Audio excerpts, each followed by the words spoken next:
A Bíblia em um ano. Uma experiência de encontro com Jesus Cristo, a Palavra de Deus.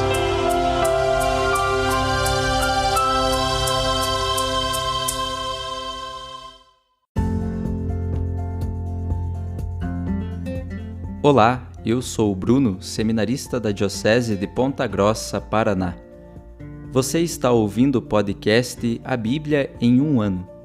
Usando um plano de leitura cronológico, vamos ler a Bíblia inteira em 365 dias, descobrindo como a história da salvação se desdobra e se atualiza em nossas próprias vidas e na vida da Igreja. Estamos usando a Bíblia Católica com a tradução oficial da Conferência Nacional dos Bispos do Brasil. Você pode baixar o plano de leitura completo por meio de um link que você encontra na página do Instagram, abiblia.emuano, ou do facebook.com/seminariopg. Inscreva-se nesse podcast por meio da plataforma que preferir para receber as notificações diárias dos novos episódios.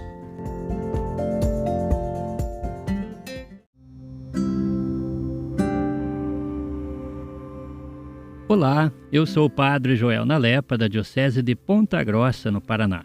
Antes de iniciarmos a leitura e a escuta dos textos bíblicos propostos para hoje, vamos pedir que o Espírito Santo ilumine nossa mente e nosso coração para que a Palavra de Deus frutifique em nossas vidas.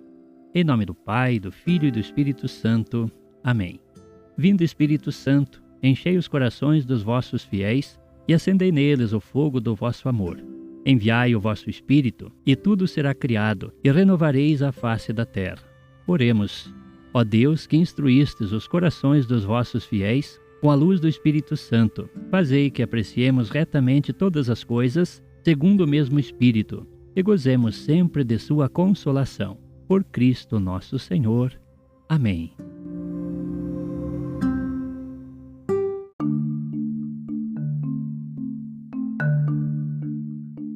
Chegamos ao dia 332, leremos Atos dos Apóstolos, capítulo 11, primeira carta de São Paulo aos Coríntios, capítulos 3º e 4º, e Provérbios, capítulo 27, versículos de 23 a 27. Atos dos Apóstolos, capítulo 11.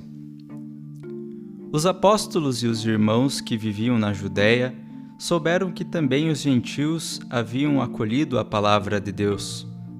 Quando Pedro subiu a Jerusalém, os fiéis de origem judaica se puseram a discutir com ele, dizendo: Tu entraste em casa de incircuncisos e comeste com eles. Então Pedro começou a contar-lhes, ponto por ponto, o que havia acontecido.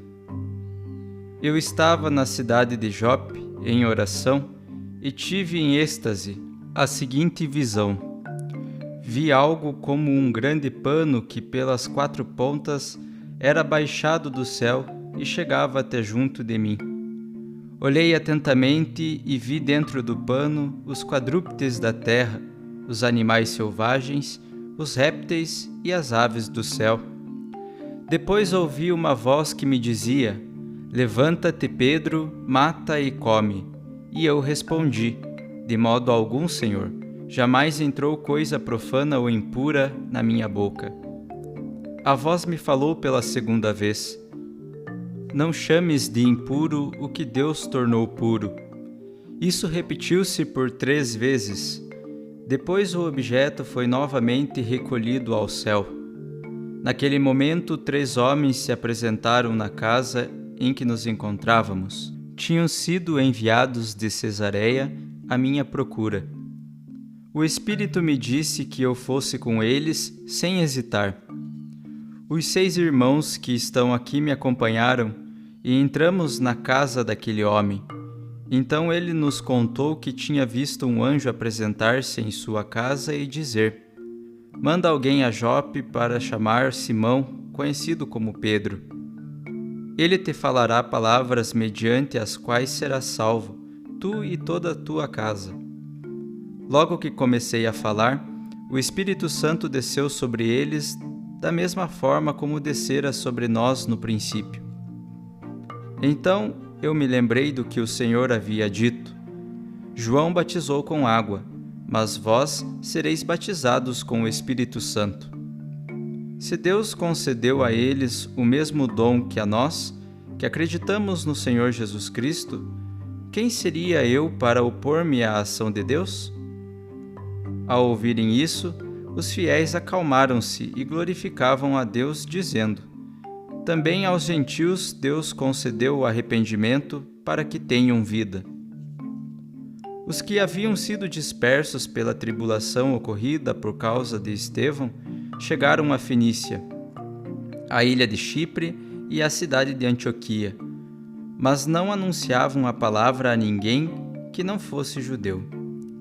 Contudo, alguns deles, habitantes de Chipre e da cidade de Cirene, chegaram a Antioquia e começaram a falar também aos gregos, anunciando-lhes o evangelho do Senhor Jesus. E a mão do Senhor estava com eles. Foi grande o número dos que creram e se converteram ao Senhor. A notícia chegou aos ouvidos da igreja que estava em Jerusalém. Então enviaram Barnabé a Antioquia. Ao chegar, ele viu a graça de Deus, alegrou-se muito e exortou a todos para que permanecessem fiéis ao Senhor, com firmeza de coração. De fato, ele era um homem bom, cheio do Espírito Santo e de fé. E uma grande multidão aderiu ao Senhor. Barnabé então partiu para Tarso à procura de Saulo. Tendo-o encontrado, levou-o a Antioquia. Passaram um ano inteiro trabalhando juntos naquela igreja e instruíram uma numerosa multidão. Em Antioquia, os discípulos foram, pela primeira vez, chamados de cristãos. Naqueles dias desceram alguns profetas de Jerusalém para Antioquia. Um deles, chamado Ágabo, levantou-se e, movido pelo Espírito, anunciou que estava por vir uma grande fome por toda a terra, como de fato aconteceu no tempo do imperador Cláudio. Os discípulos então, cada um segundo as suas possibilidades, decidiram mandar uma ajuda para os irmãos que viviam na Judéia.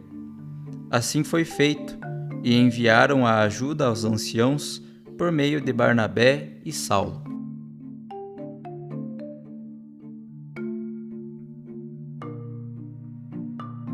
Primeira carta aos Coríntios, capítulo 3. Irmãos, não vos pude falar como a espirituais, mas como a carnais, como a crianças em Cristo. Eu vos alimentei com leite, não com alimento sólido, porque não éreis capazes. E nem atualmente sois capazes, pois sois ainda carnais. Visto que há inveja e discórdia no meio de vós, não estáis sendo carnais e procedendo de modo humano? Quando um declara, eu sou de Paulo, e outro, eu sou de Apolo, não estáis agindo apenas de modo humano? O que então é Apolo? O que é Paulo? Não passam de servos, por meio dos quais crestes, conforme o Senhor concedeu. Eu plantei, Paulo regou, mas Deus fazia crescer. De modo que nem o que planta nem o que rega são alguma coisa, mas aquele que faz crescer, Deus. Aquele que planta e aquele que rega são a mesma coisa, mas cada qual receberá o salário correspondente ao seu trabalho. Pois nós somos cooperadores de Deus, e vós lavoura de Deus, construção de Deus. Segundo a graça que Deus me deu, eu, como sábio arquiteto, coloquei o alicerce, sobre o qual o outro constrói, mas cada qual veja bem como constrói. De fato, ninguém pode colocar outro alicerce diferente do que já está colocado, Jesus Cristo. Se então alguém constrói sobre esse alicerce com ouro, prata, pedras preciosas, madeira, feno, palha, a obra de cada um se tornará manifesta. O dia a manifestará, pois no fogo é revelada, e o fogo provará a obra de cada um. Se a obra que alguém construiu permanece, receberá a recompensa. Se a obra de alguém for queimada, ele será punido, mas ele mesmo será salvo, como que através do fogo. Acaso não sabeis que sois santuário de Deus e que o Espírito de Deus habita em vós?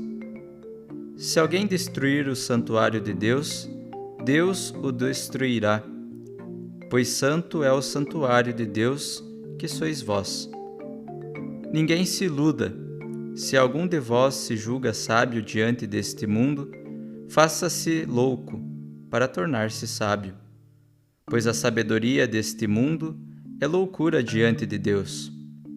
Assim está escrito: Ele apanha os sábios em sua própria astúcia. E ainda, o Senhor conhece os pensamentos dos sábios, são vãos. Portanto, ninguém se glorie em homens, pois tudo é vosso. Paulo, Apolo, Cefas, o mundo, a vida, a morte, o presente, o futuro, tudo é vosso. Vós, porém, sois de Cristo, e Cristo é de Deus. Capítulo 4. Cada um nos considere como servos de Cristo e administradores dos mistérios de Deus. Ora, o que se exige dos administradores é que cada um se mostre fiel. Quanto a mim, pouco me importa ser julgado por vós ou por alguma instância humana. Nem eu me julgo a mim mesmo. Mesmo que eu não tenha consciência de culpa alguma, isso não quer dizer que eu deva ser considerado justo. Quem me julga é o Senhor. Portanto, não queirais julgar antes do tempo, até que o Senhor venha. Ele trará à luz o que tiver escondido nas trevas e manifestará os projetos dos corações. Então cada um receberá seu reconhecimento da parte de Deus. Essas coisas, irmãos, expliquei em figuras a respeito de mim e Apolo, para vosso proveito, para que de nós aprendais a não ir além do que está escrito, e não vos enchais de arrogância a favor de um contra o outro. Quem, pois, é que te faz diferente? Que tens que não tenhas recebido? Mas, se o recebeste, por que então te glorias como se não o tivesses recebido? Vós já estáis saciados, já vos enriquecestes, sem nós já começastes a reinar. Quem dera estivesseis mesmo reinando, para nós também reinarmos convosco. Na verdade, parece-me que Deus nos apresentou a nós, apóstolos, em último lugar, como condenados à morte, pois nos tornamos um espetáculo para o mundo, para os anjos e a humanidade. Nós somos loucos por causa de Cristo, vós, porém, sensatos em Cristo. Nós somos fracos, vós fortes. Vós sois honrados, nós desprezados.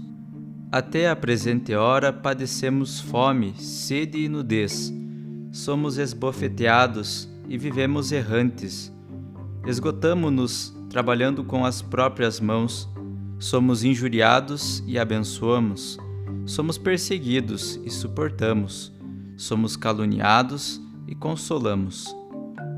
Tornamo-nos como que lixo do mundo, a escória de todos até o presente.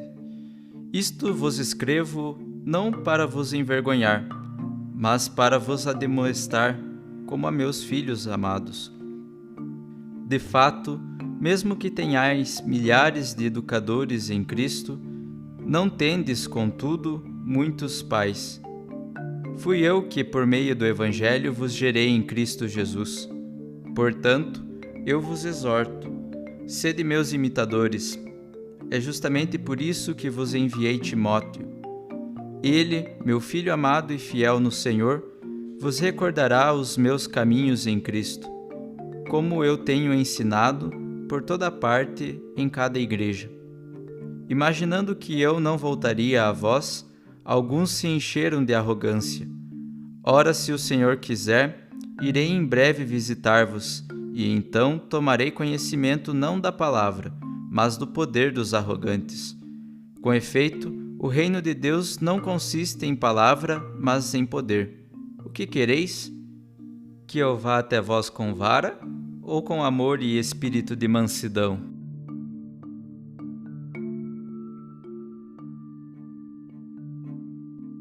Provérbios capítulo 27, versículos de 23 a 27.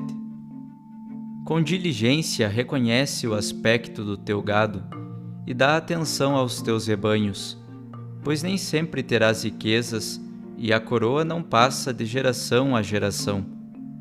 Roçaram-se os prados, apareceu a erva verde e foi recolhido o feno dos montes. Os cordeiros são para te vestires e os cabritos para poderes comprar um campo. Baste o leite das cabras para teu alimento, para o alimento de tua família e para o sustento de tuas servas.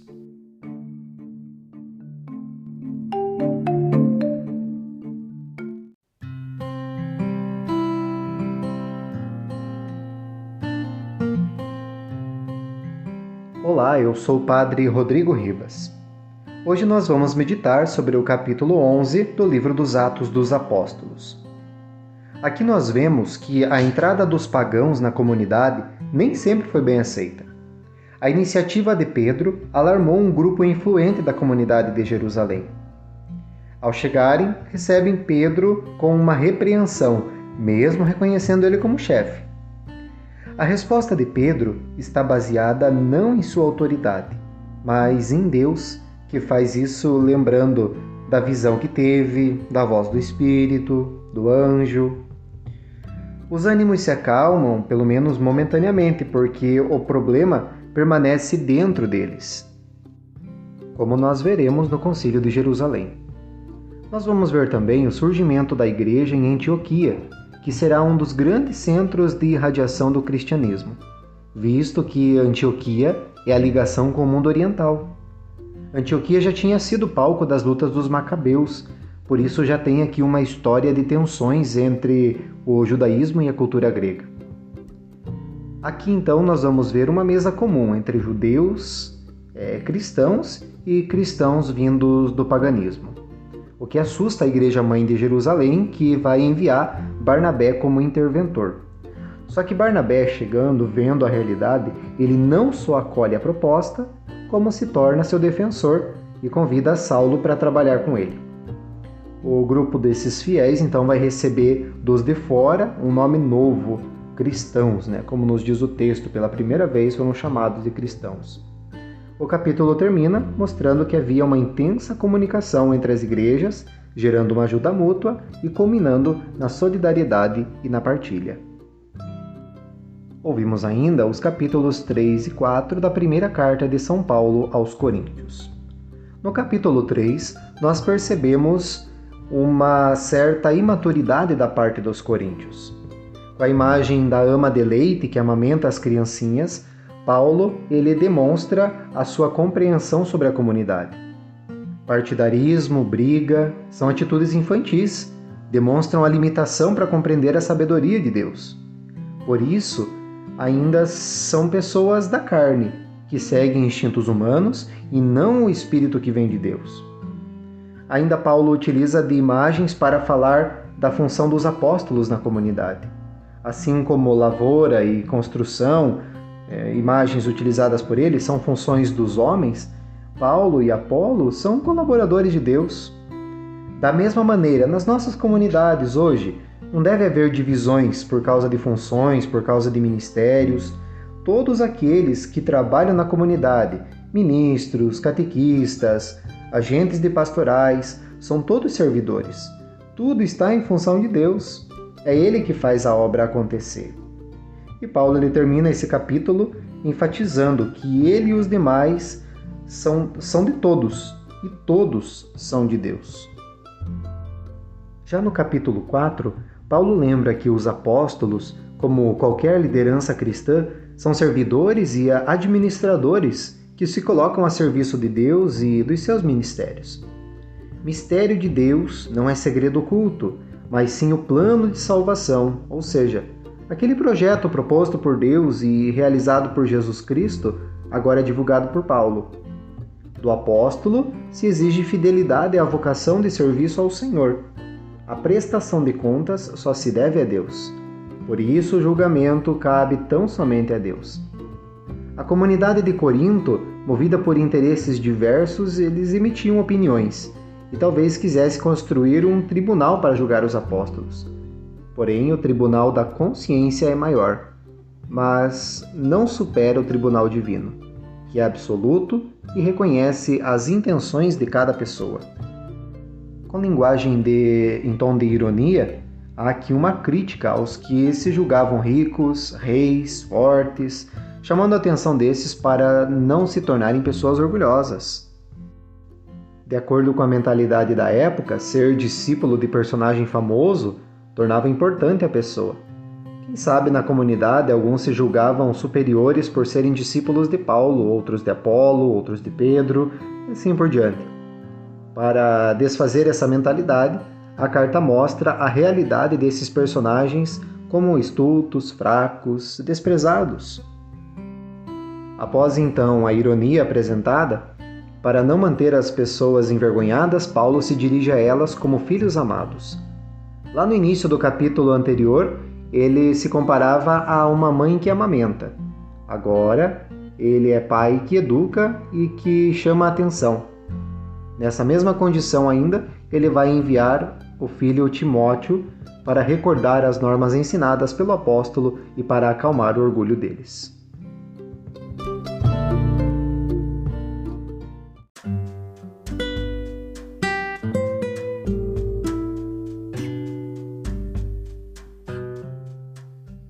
Queridos irmãos e irmãs, que possamos exclamar com São Pedro, a quem iremos, Senhor, Tu tens palavras de vida eterna, e que a cada dia, após a escuta atenta da palavra, possamos renovar a nossa opção por Cristo e pelos frutos de eternidade que Sua palavra nos oferece.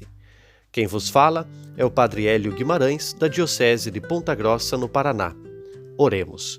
Ó Deus, que unis os corações dos vossos fiéis num só desejo, dai ao vosso povo amar o que ordenais e esperar o que prometeis, para que na instabilidade deste mundo fixemos os nossos corações onde se encontram as verdadeiras alegrias. E abençoe-vos o Deus Todo-Poderoso, Pai, Filho e Espírito Santo. Amém.